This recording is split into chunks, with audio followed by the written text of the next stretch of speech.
Welcome, everybody. It's always difficult to have a slot just before lunch or after lunch or just before the drinks, but I'm very happy to be here. I feel privileged to be in Singapore to speak on this conference. And together also with the Bitvavo team, we have some very good discussions on the conference, outside the conference, with liquidity providers, market makers, projects, and it's very useful and interesting to see. And one of the things that pops up in all of those discussions is Europe, because Europe is not that well known in Asia, but I think it has massive opportunities and is very attractive to many crypto players. So I will also do a double click on some of the retail crypto dynamics in Europe and what is very important to think about if you want to enter that market. So we also noticed that people are asking, who's Bitvavo? And then we say, well, maybe you have not heard about Bitvavo yet, but this is the first time, but certainly not the last time you hear about Bitvavo. So it was incorporated in 2018. We have really a retail focus in Europe, 2 million customers. We have processing in 2024 of about 140 billion, 320 assets listed with only 300 employees. So what will happen in next year, we will double the number of verified users and we'll double indeed the exchange volume as well. So I think many people do know the larger global players. Some are sponsoring the Formula One, some are sponsoring also this conference. And sometimes it feels like really like a big brother. And it's phenomenal what they have established, right? OKX, Bybit, etc. But if we double click also into the European market, then it's good to see that if you look at the euro-denominated crypto volumes, then sometimes it feels like they're our little brother, because we actually take more than 50% of the global, of basically the euro spot volume, while the other players are to some extent marginal. So this also stresses how big we are in Europe and what massive opportunities there are in Europe. So in terms of Europe, so we have conducted an independent research, and then we see the spot volume in 2023 is like 8 trillion on spot volume, of which 36% would be in the US, 23% would be in Asia, but more than 2 trillion is actually achieved into Europe. So that's massive. And this is only in 2023. So if you think about the opportunity in a bull cycle, that might go up into 36 trillion of volume. And if you talk about Europe, people ask, okay, what's Europe? So Bitvavo is located in the Netherlands, in Amsterdam, and people think, well, Netherlands, I don't know that one. Well, you know the Formula One driver, Max Verstappen? That's the other champion from the Netherlands. So in Europe, it's like 45 countries. We have the European Union, we have non-European Union. So it's scattered like 45 countries, different languages, a lot of regulation.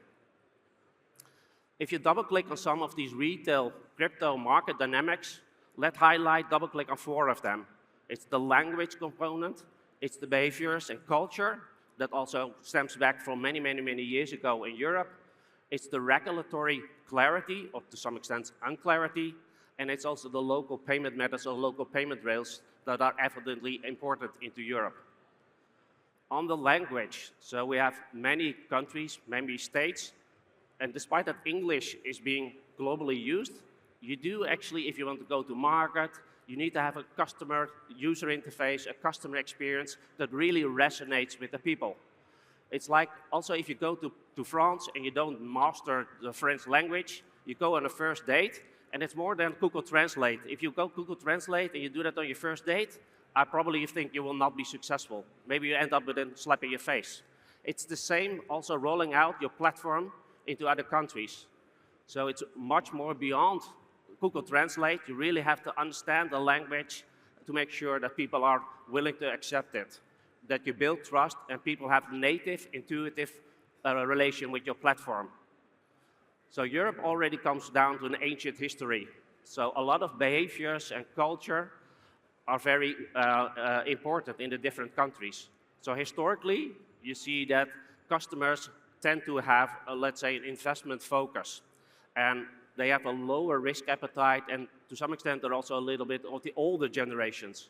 So when I was young, like 100 years ago, Then my parents also told me, oh, be conservative, think about what to invest, do in savings, do your pension plan.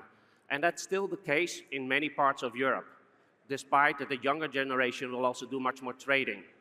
But it's important to understand that, for example, if you want to go to Germany, they really are thinking about investing, thinking about the future. You need to come up with saving plans, etc.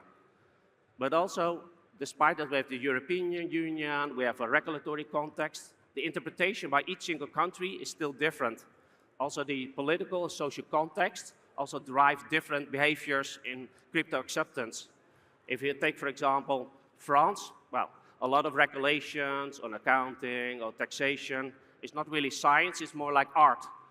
And if you take Germany, then, okay, if you take taxation in Germany, it's different than in the Netherlands. So taxation in Germany, for example, if you buy crypto and you sell crypto, within the year, you have to pay taxes on it. So you just need to understand all those different dynamics in the European context. The regulatory clarity. So nowadays, it's each country can decide what would be the rules on the crypto. You have a registration or you have a license. So the Netherlands is a registration, same with Italy. In Belgium, you don't need to do anything. Germany is much more advanced, they have a license. That will change. So as of January 2025, we have the MiCA regulations. So it will harmonize, basically, and unify a lot of these rules of playing crypto and user protection. And I think it will drive significant institutional acceptance and adoption. But obviously, it will also increase compliance needs in different countries. Local payment rails. So if you want to be successful, you need to make sure you have a proper on-ramp and off-ramp of crypto. So if you go to the Netherlands and you don't facilitate certain payment methods, like Ideal, or if you go to Germany, you don't offer like PayPal or credit cards, you will not be successful. That's clear. So on the next slide, we'll do a deep dive on the regulatory context. So there will be an avalanche of EU regulation, right? And that one will also rule out who the winners will be. But it's clear that Bitvavo will be one of the winners. So in January 2025, MiCA will be implemented, and it will be rolled out across the different states. You need to have the MiCA license, that's your license to operate. If you don't have it, you're out of business. I think there will be a significant market consolidation. You can already see in the past year that some local players, they cannot go with the MiCA requirements, the cost to comply, they stop the business, and sometimes they reach out to Bitvavo to take over the customer base. That will, I think, further accelerate. Like I mentioned, MiCA also allows for EU regularization and oversight. Once you have the license, you can passport it to every single other European country. And that's really beneficial. Now you need to obtain a registration or a license in every single country. And it delays the go-to-market. Once you have a license in the Netherlands, Malta, Lithuania, or Germany, you can just use that license and go to market in every other country. I think it will facilitate much more go-to-market strategies and competition for those that have a license. Offshore providers, they will experience much more regulatory oversight, but also actionable enforcement. We have already seen in the past 12 months that some of these offshore exchanges, they were actually banned out of certain countries. And that, I think, will intensify, not only from the regulatories, but also from market participants. If there's not a level playing field, those market participants will reach out to the regulators and ask for a level playing field. Offerings like derivatives, perpetuals, they will also require a MiFID license. So does it mean that everybody will start asking or applying for a MiFID license? Probably not. I think it's probably like a partnership collaboration with partners that have such a license. But I think the number of parties that are offering these services will become more limited. Stablecoins, well, I think yesterday we also had a good speech also from Circle. There are a number of stablecoins, well, the USDT, USDT, the EURC, etc. So starting in July 2024, some of these stablecoins they need to have a license, a MiCA license in Europe. Otherwise, you cannot issue and offer them to customers. And that will have some impact. So also on the pairs that we offer at Bitvavo, we use USDC because they have a license. Tether doesn't have a license in Europe. We'll see what the consequences of that one are. I think it's also important for the projects that are here today and yesterday and tomorrow. As of January, it's also required for tokens, coins, if they want to be listed, that they need to be accompanied with a white paper. So if you do it before January, then you don't need to have such a white paper, so we can accelerate the listing.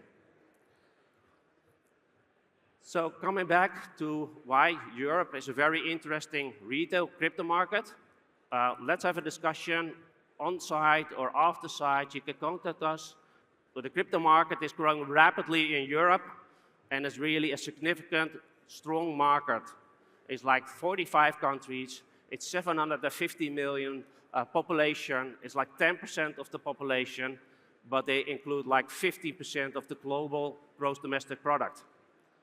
With Bitvavo, well, we're really positioned as a market lead. We have a proven track record.